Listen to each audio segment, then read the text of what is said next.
All right, welcome everybody. We're so excited tonight to share with you our tips and tricks around de-stressing and keeping your nutrition and your fitness under control, setting healthy boundaries, and basically surviving the holidays with your mindset and your body and your health intact. So for those of you who don't know me, I'm Michelle Rogers. I have a background. I've got a science degree and an education degree, and I just generally love gut health and nutrition and good whole food. And Kelly Langford tonight is co-hosting with me, and she is the owner of Snap Fitness and is a personal trainer. Is that right, Kelly? Is that what you are? Or are you a certified? Yeah, a little of everything. Well, go ahead and take it away, Kelly, because I know you've got so much knowledge, and I'm just going to pop in if I have anything to add near the end or whatever you think. Absolutely. All right. Well, thank you everybody for joining us. Like Michelle said, I'm Kelly. I own the Snap Fitness here in Spruce Grove. I've actually been in the fitness industry. I've owned multiple facilities over the last 20 years. I've owned 6 different gyms and whatnot.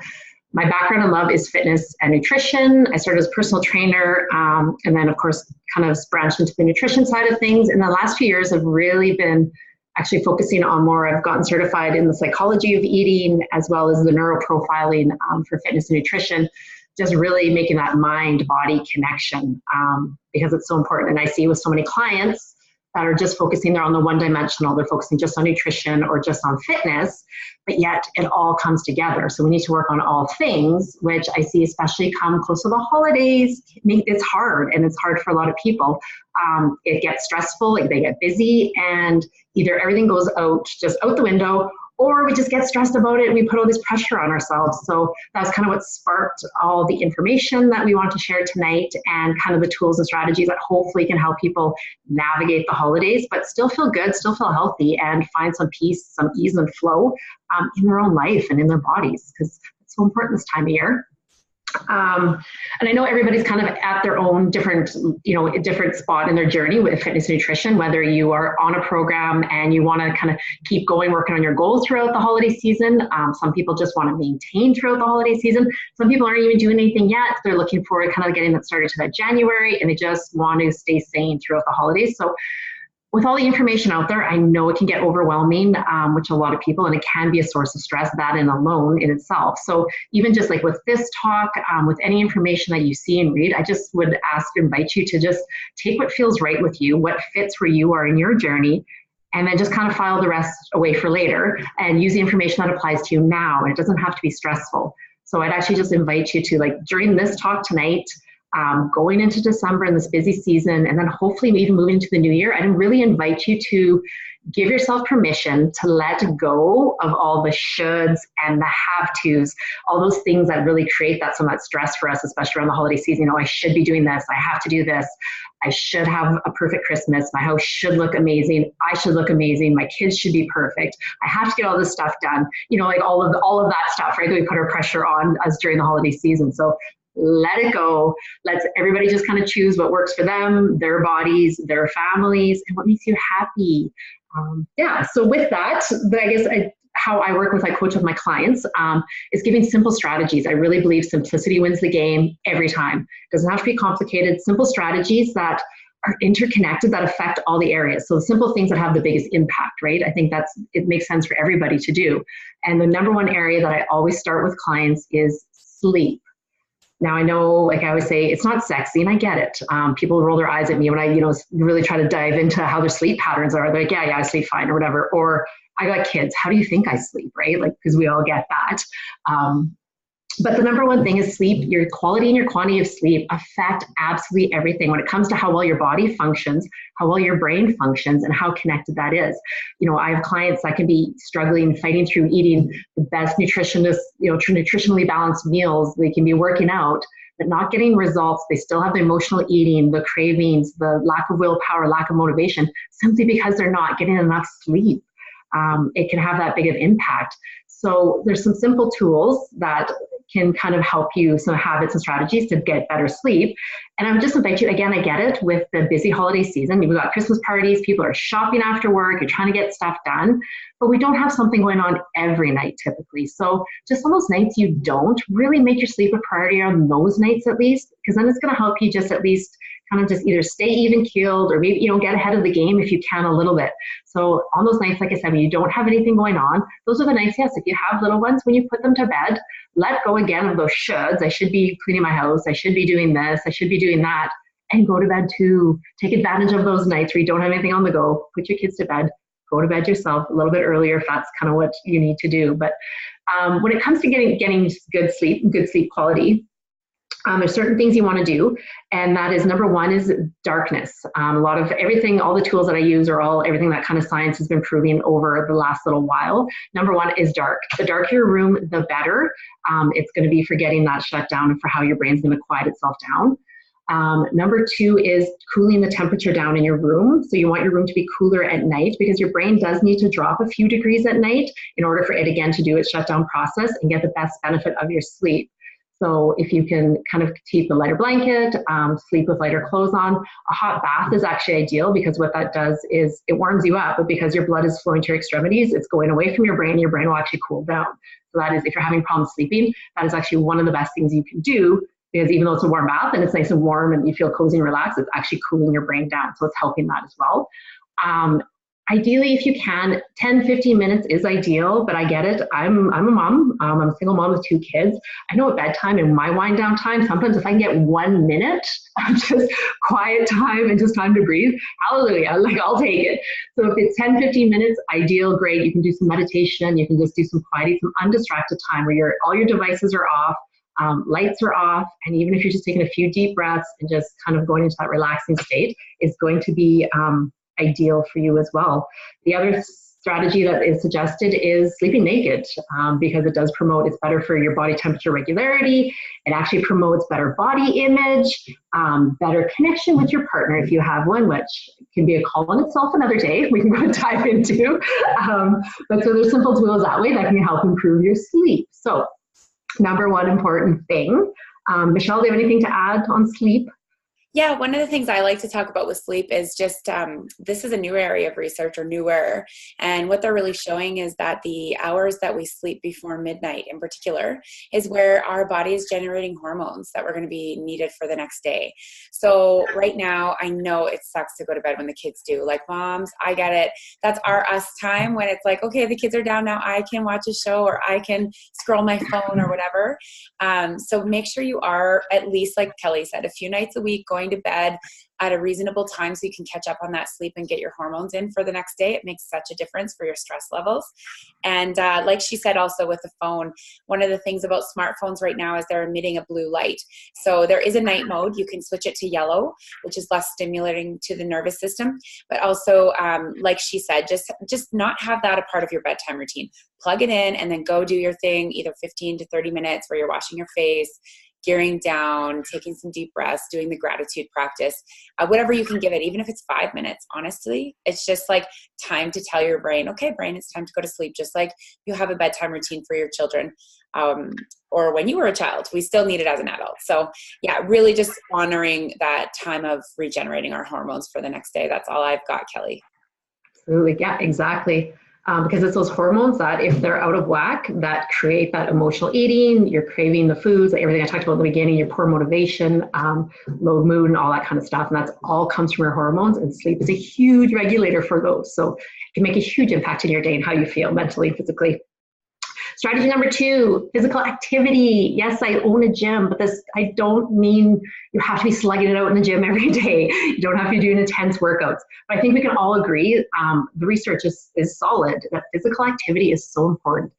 Whatever you can fit in every day. And again, I know this time of year, it's busy, but so there's some different approaches and tools you can, it depends on where you're at, like I said, on what's a priority to you right now. A body emotion, an object emotion stays in motion, right? Newton's law, we all know that. So I know that there's days where you feel like you don't want to do it. You don't have time. You're like, oh, it's the last thing I feel like doing. But I have yet to hear somebody do a workout and be like, man, I really hated that. Like, I so regret like that 10 minutes I spent doing a circuit. That never happens because you know that once you do it, your dopamine is going, your endorphins, you're feeling good. And you're like, yeah, I can take on the rest of my day now. I'm going to get this done. I'm going to get this done.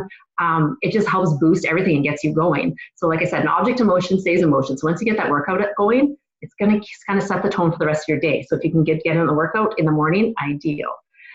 different strategies for your workout. If you are looking to kind of stay on track during the holiday season, you're looking for kind of more of that caloric burn because you know that you're going to be indulging a little bit more, and you do want to stay on track when it comes to your weight loss goals or whatever that is, your physical goals. Just fitting high intensity circuit training workouts is always going to be the best go-to. Whether, it can be 10, 15 minutes maximum, you can get a huge impact, a good caloric burn, good sweat, heart rate's going on, and it doesn't have to take much. You can do it at home, you can do it in the gym, wherever fits your schedule. And I'm more than happy. Anybody can reach out, message me after. I have a ton of workouts I can send you if you want some to kind of get you through the holiday season. Like I said, it can be done at the gym or done at home. Lots of ideas that way. So those are your best if you just want a short, quick, get in, get out, keep going. But if you're looking for, maybe you just want looking for that de-stress, you know that activity makes you feel good. So it's simply as just going for a walk. Getting out in nature has also been shown and proven. So get outside, even if it's for 5 to 10 minutes, just a quick around the block. You're going to get that fresh air. You're going to get just kind of that everything going and moving. You're going to feel good. If you're looking to de-stress, they do say, anything that's repetitive, like walking, jogging, running, biking, swimming, because it's that repetitive motion, it actually has a meditative effect on your brain. So it's going to really help with the stress when you're needing to calm and kind of just get back into collecting your thoughts. So if you're looking, like I said, for the de-stress action, just do something. It can be something gentle, something light. But if you can just plan it in your day, schedule in your time, 10 to 15 minutes a day, put it in your calendar, make it non-negotiable, because for your mental and physical capabilities during stress, to keep your immunity up and make you feel good, it's probably your number one thing next to sleep, honestly. Again, if you have any questions or anything I can do to help, please don't hesitate. I'm more than happy to help you fit that in your schedule. Moving on to the nutrition side, I know this time of year, everybody's like, oh, when it comes to nutrition. Statistically, they say the average person can gain up to 10 pounds in the month of December. And I see it all the time. I see it in the gym. I see it with my friends and family. It's hard because I see there's always two sides. People are either completely just say, screw it, they just derail everything and they go crazy and want to make up for it in January. Or they get themselves stressed out and worked up into trying to navigate Christmas parties, and they want to enjoy the food, all the food that's out, but yet they don't want to let everything go. So it's like this constant struggle and this, this pull that we have in us. So there's some simple strategies to help you navigate that. When it comes to the actual, the Christmas season, you have your parties, you have your events, you have your things going on. I see a lot of people that their first go-to, the thing that they'll tend to do is skip meals. If you have an event at night, they'll think, oh, I just won't eat all day. I'll save all my calories up so I can just eat at night. And I have to tell you, that's probably the worst thing that you can do. Because what happens is by then you're starving and you get to the event and you just eat everything. And chances are usually it's not the best choices because like I said, because you're starving, you've lost that willpower and that self-control. The best thing you can do is actually still can eat consistently throughout the day regularly to keep your blood sugar up, to keep your energy going, to keep that mental clarity going. But focusing on protein and fiber, because those are going to help fill you up. They're going to help you make you feel a little bit mentally better. Blood sugars are good. And then let's be honest, usually our treats and our favorite go-tos, especially this time of year, tend to be a little bit more on the carb heavy side, the baked goods and everything that's out. So you can, kind of go ahead and save maybe your carbs for the night, but eat consistently throughout the day leading up to it. Smoothies are great. Shakes if you're busy and on the go, because it's something you can just have quick, nutrient dense. You can pack all your greens and everything in there as well. So you're getting your fiber, because again, it's just going to help your digestion. So the worst thing you can do is just try not to eat all day. Keep that going, and as well keep your water up. Maybe even drink extra water throughout the day just to help keep everything flushed out and keep your body operating at its best. Now, when it comes to when you actually get to the event, I always tell my clients, go ahead and be the weirdo that actually surveys the food options and asks people, if you see them eating something, oh, what is that? Is that good? Or because what happens is often we're not sure what we want. So we take a little bit of everything, and then you actually end up eating a lot of extra calories because you're eating stuff that maybe you take the first bite and you're like, oh, this isn't my favorite, but you feel bad because you took it, so you eat it. So don't be afraid to just look, survey what's all out there, and then plan, kind of have a little bit of a strategy about what is your favorite and have that first. Go for it, because make sure just what you do choose to eat is something that you actually do enjoy. If you're going to have a treat, have something, pick your favorites and then eat them and enjoy them. take the time, just eat them slowly, chew them, like actually pay attention to the taste and the texture. And then that way you're going to feel satisfied and fulfilled a little bit more, like easier and quicker than if you're just like shoveling it in and you're busy and you're talking and you're doing everything else. And you kind of almost maybe have a little bit of that guilt feeling as well because you don't think you should have it. So then we do tend to eat it faster. And then before you know it, you've eaten too much, too many, and you may not have even enjoyed it. So it's kind of a waste anyway in the end. So eat it slowly, enjoy it, chew it, and really choose the things that you know you're going to enjoy. The other thing too is alcohol this time of year. A lot of people like to enjoy a little bit more maybe than they do normally, and that is totally fine. The same thing with your food though, I recommend choosing the things that you actually enjoy. Pick your favorites and enjoy them. Again, take your time, sip at it. There are some different things you can do, some different tools and tricks when it comes to, especially with mixes. A lot of people get caught up on that because it's a lot of extra pop or sugary things. There are some options. There's some flavored sparkling waters that are really great for mix. I actually use kombucha and recommend that for a lot of people as well for mix when they're mixing drinks. Digestion is going to be excellent the next day as well. It just helps cut down on the sugars and that stuff as well. And if you can alternate a glass of water between every drink is going to be, you'll make a big difference just in overall how you feel and being able to kind of navigate through the rest of the evening that way. So you're not getting that snacking later on that we tend to do when we drink a few extra cocktails. Yeah. True. So I love all those tips and tricks, and nutrition is always a challenge during this season. And Kelly, I remember the last time we did this event, you said a sentence that was like, eat the meal and then release it, or something like that. What was that? Yeah, that's one of our eating psychology tools that we do. It kind of goes along the lines of choosing the foods you enjoy. And then once you enjoy them, it's what we call release the meal. So just anytime you eat something, if you're eating something that just because you truly enjoy it and it nourishes you and it just feels good, eat it, but then release it. Forget about it and move on. I think too often, especially women, I find, if we're eating something that maybe we don't feel is, nutritionally best for us, or it's, what we call that cheat meal that we tend to call things, we hang on to it. We hang on to the guilt. We beat ourselves up for it afterwards. Oh, I shouldn't have eaten that. Oh, why did I do this? Oh, blah, blah, blah. And then often we can just be like, forget it, screw it. I'm just, I've already ruined the day. And then it snowballs and you make poor choices throughout the rest of the day or even sometimes the week. So that's why eat it, enjoy it, but then release it. Be like, yeah, that was great. I'm glad I did it. I feel good. I feel fulfilled and satisfied. Now I'm going to move on and just make the next meal as nutritionally and balanced as you can. And yeah, that's all the best you can do. I love that. That is a strategy I've used it all my life in different phases, summertime or whatever. If I'm going to eat something, I'm going to enjoy it, and then I'm not going to think about it again, because I find the shame spiral can be pretty intense around food. And if we think like, oh my God, why did I eat that? Why did I eat that? Then you start numbing that feeling with more food. So it's really important to just have a healthy relationship with what you're eating, or, and you got to start somewhere. If it's an area that you've beat yourself up previously, maybe make a commitment the next time that you're going to have something. And like you said, we don't have to call it a cheat. It doesn't have to be a cheat. It's just give me a food I enjoy and eat it and enjoy it. Something that works for me with my nutrition at all times is making sure every time I eat, there's a good protein with it. So for example, if I'm going to have veggies and dip, I always make sure the dip is hummus because there's some good protein quantity there. Or if I'm going to have say a toast, I'll pair it with an egg so that I have that high protein, because I find it takes a longer to digest and it keeps you full longer, and I'm not needing to snack as often. Because really the challenge is once you get hungry and you're looking for something during that state, it's really difficult to make the right choice. So eat often, but high quality foods is always the advice that I give. And the more fruits and vegetables you can feed yourself outside of the events, the better your microbiome will be. So if you're feeding yourself lots of salads, you're taking your Juice Plus capsules, if you're on the product, taking a shake every day, and then also just getting those fruits and veg in, your microbiome is geared to handle the stuff that you're going to eat every once in a while this month.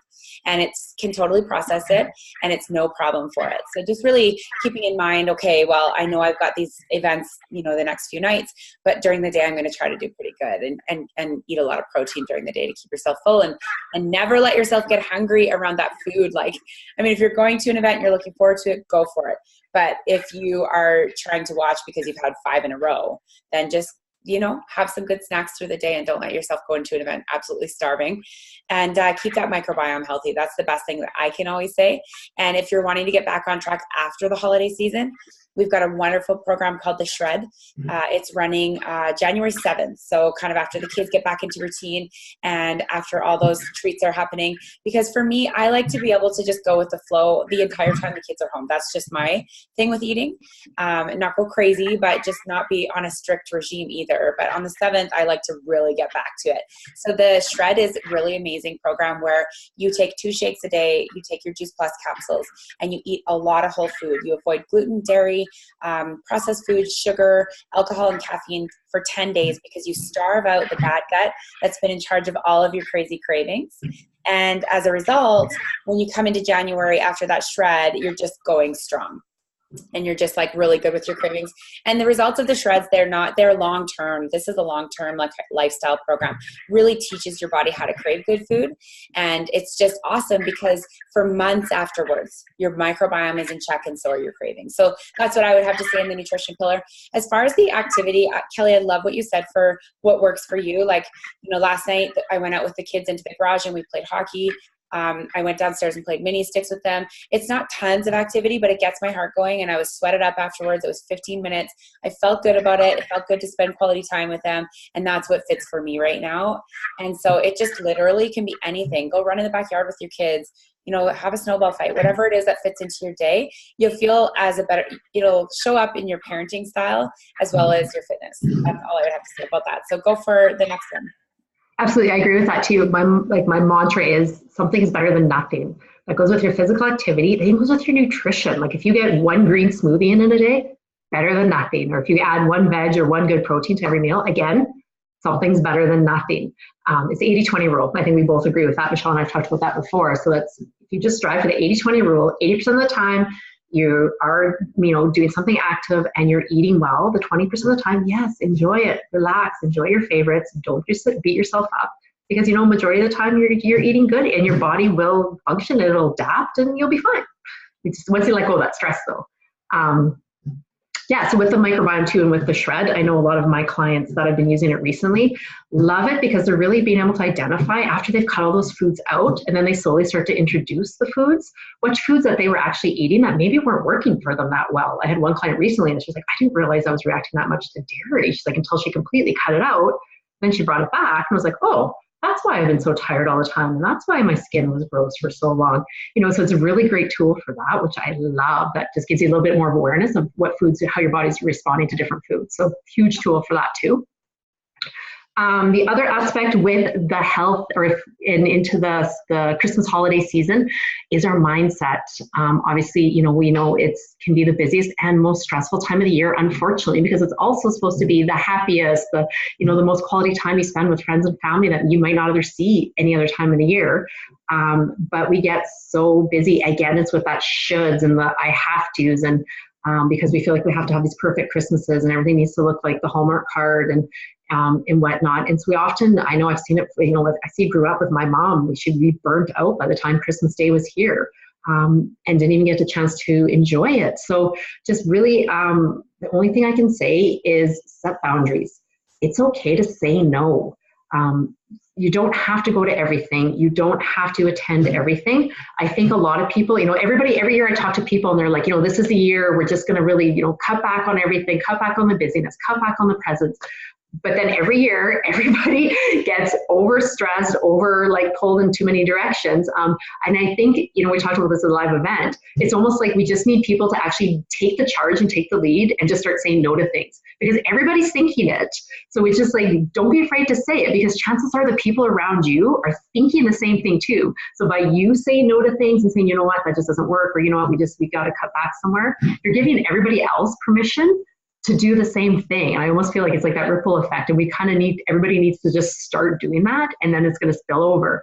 And then we can hopefully get back to, people just choosing to do the events that actually fit their schedule and are with the people that truly fill you up and make you feel good because those are the people you want to be around and enjoy your time with and reconnect with. So don't be afraid to say no, set your boundaries with that and just choose the things that, like I said, actually really fit for you and your family, make you happy, but you're also taking that time to disconnect where you are just with your family and you're not feeling that rush and that stress going on. Yeah. I love the mindset pillar when we're talking about Christmas. I remember being a brand new single mom and being a little bit overwhelmed and wanting everything to be perfect and just feeling like, oh my gosh, I've got to do this all. And I remember getting so overwhelmed. My heart rate was out of control. I had to go into child's pose and take some deep breaths and really get back into what it was all about. Like, I was excited to see my family. It was our first Christmas on our own, and just really get back into the meaning of it all. And that really helped me. And I realized I wasn't doing that on a daily basis. So taking some time every day to just set intention for what you want the Christmas season to be for you. You know, like if you want it to be about connection and relationships, every day take some deep breaths and be like, today's going to be about connection and relationships. And just really honoring too that this is the winter, and it's a time where our bodies need to go down into rest and regeneration and rejuvenation. And I think that Christmas is so in opposition of that sometimes, as you said, Kelly, with all these events and things that are going on. And actually, my friend Sarah sent me this about winter solstice. And I'll admit, November is a tough month for me. It's dark, it's cold, it's the transition into winter. And I posted about kind of being down and struggling and getting a good vitamin D drop because I, need that extra liquid sunshine. And she sent me this thing that said, winter solstice is a time of rest and deep reflection, a time to wipe the slate clean, as it were, and clear out the old so you can walk into spring feeling ready to grow and skip without a dusty mountain on your back and chains around your ankles tied to the calves of your soul. A time for the medicine of story, of fire, of nourishment and love. A period of reconnecting, relearning, and reclaiming what this time means. Bringing back winter to a time of kindness, love, rebirth, peace, unburdening, instead of a time of dread, fear, depression, and avoidance. And when she sent it to me, I almost felt emotional. It just really got me right here, because I was feeling that dread of like, oh my gosh, how are we going to survive the winter? Yet it's Christmas. I should be feeling happy. I should be upbeat, and I need to be this for my kids and that. And just really honoring, like, it's nice to say no to stuff. It's nice to stay home. It's nice to have a movie and popcorn with the kids and watch a terrible Christmas movie that, they made 2 months ago or whatever. And just really honoring that. So I think that with mindset, having a practice daily to keep you in the actual spirit of what Christmas means to you, saying no to those events and honoring your time for that regeneration and, hibernation. And also, I always love sharing what a silent boundary is. If you've got any family members or people that would come to Christmases that you don't normally hang out with, that maybe meet you with sarcasm, maybe they make, create humor and laughs and jokes at other people's expenses. I don't know what your particular person is, or if you even have one. But if you do have somebody, a difficult person at your family gatherings, a silent boundary works perfect without creating any drama. And this is what a silent boundary is. If they come in and you feel that they are gossiping, negative, toxic, or making fun of you, being sarcastic, whatever it is that doesn't align with your morals and values, all you have to do is get up and be like, I'm just going to go grab a glass of water. Did you need anything? And usually they'll say no, or they'll say yes. Bring it back if you have to. Give them what they need and just be like, I'll be right back. Just wanted to go chat with Sandy in the kitchen, or whoever it is. And basically you go out, you leave that conversation right in the middle of what wasn't okay with your soul, with what didn't align with who you are. And you don't revisit that conversation. If you do have to come back to that area, change the topic immediately. So where are you going? What holidays are you taking? And if they do it again, get up, leave, and don't come back. Don't offer to bring them anything. That's a silent boundary. And what happens is their brain notices that you left during that vibration of whatever they were talking about, and they will make an agreement with themselves right away without even knowing, oh, okay, Kelly doesn't like talking about drama or gossip. And they don't even know they've made that agreement. And I had a friend who would set silent boundaries with me. She changed my life because she would do this with me when I was getting gossipy back in the day, before I'd done my personal development, before I'd really learned how to take my own responsibility and accountability in situations. And I loved hanging out with her because I knew that she would not roll in the mud with me. She would raise me up and lift me up and talk about things that really raised my vibration. So that's a silent boundary. I hope it helps. That's what I have to say in this pillar.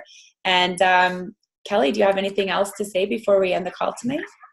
Yeah, I guess just to wrap up, ideally, the best thing, a good tool to use is just spend some time, every Sunday, or if it's Monday morning, just set up your week. So take a look at what's an ideal week going to look like to you. look at what all events you've got going on, what things you want to do, and then prioritize it. So prioritize, whether it's your activity, your quiet time, your mindset time. So you are taking that time for yourself to just kind of de-stress, and what else you need to get done. And then that way you're going to have a little bit more control of it. So rather than your day running you can kind of have more control over it. And it's just going to help you stay in so you don't get so much stressed and overwhelmed. Best tool I can kind of suggest is just set them up, non-negotiable, put the schedule in your phone if you have to, and try and stick to it as much as you can.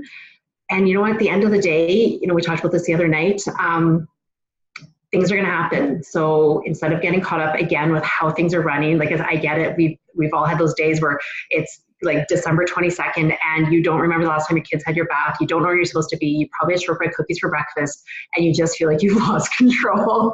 We've all been there. Number one tool when you start to feel like you're spiraled out of control and you're just busy and you don't like that feeling, best tool you can use is science has shown repeatedly, just gratitude.